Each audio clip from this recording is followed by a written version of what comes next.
Today we are going to learn how to create a class schedule plan for the fall semester. You must complete these steps before you are allowed to register for the first phase of registration on July 25th and the second phase of registration on July 27th.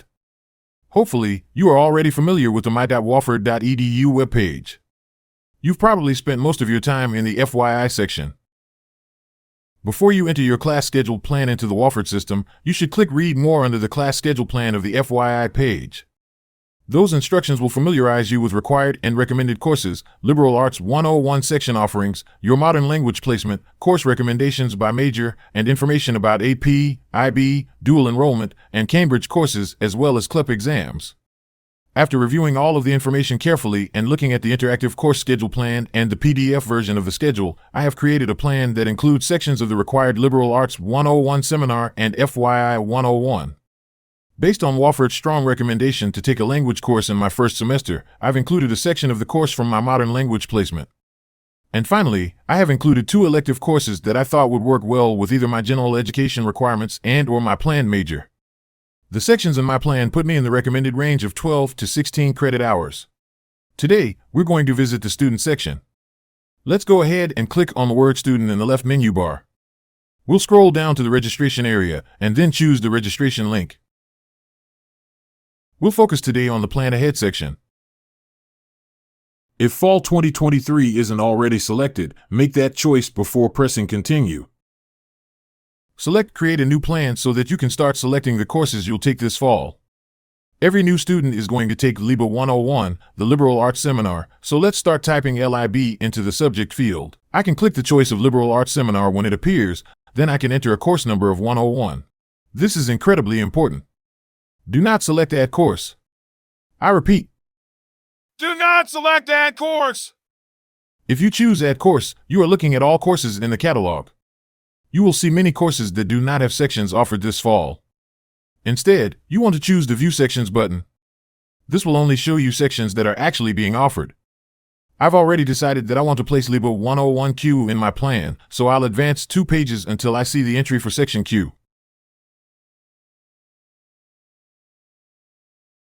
You can see that this layout shows me the section letter, the credit hours, the instructor, and the meeting days and times. I can also see that there are 16 of 16 seats remaining, and that this course is listed as first-year friendly, so it is an appropriate course for me to take.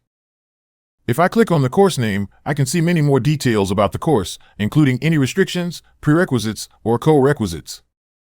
But for now, I'm ready to add this course to my class schedule plan, so I'll hit the Add button, press Save, and then name my plan Fall 2023.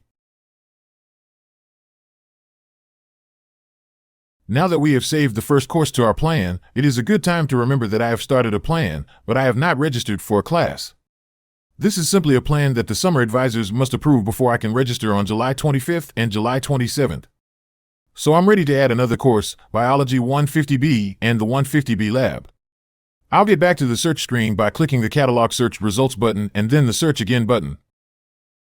Then I'll search for Biology 150. Remember that I never, ever, ever want to hit the Add Course button. I'll scroll down to Bio 150B, but I see first that Section A looks like it has no seats available. I also notice that Section B shows the word linked. If I choose Section B, I must also choose Lab Section BL. The registration system will not let me mix and match lectures and labs. So let's add both B and BL to my schedule plan and then hit Save. To save time, I'll go ahead and repeat these steps for the remainder of the courses that I plan to take this fall. I'll increase the size of the bottom panel so that you can see that none of my class times overlap. This is also a good time to check that I have a total of between 12 and 16 hours planned. My plan looks great, but I need to make sure I have backup courses ready for Phase 1 and Phase 2 of registration since it is not typical for a student to find a seat in all of their planned courses. But at this point, I'm ready to let the summer advising team know that my plan is ready for review. I'll return to the FYI section of my.wofford.edu, and then I can click on the button underneath the student checklist box that says My Plan is Ready for Review. I can scroll to the bottom of the page to see if there are any errors that I need to fix. If there aren't any, I can press the button at the bottom to submit my plan for review. This alerts the advising team that they should look at my plan to see if my advising hold can be released. We are almost done, but there are just a few things you need to remember when you reach this stage. Your advising plan has been submitted, but it has not been approved. You must check your Wofford email daily to see if the advising team has asked you to make any adjustments to your plan before they can release your advising hold. You cannot register in either phase of registration unless your advising hold has been released. Remember that you are not alone in this process. Please write the summer advising team at advising@wofford.edu if you have any questions.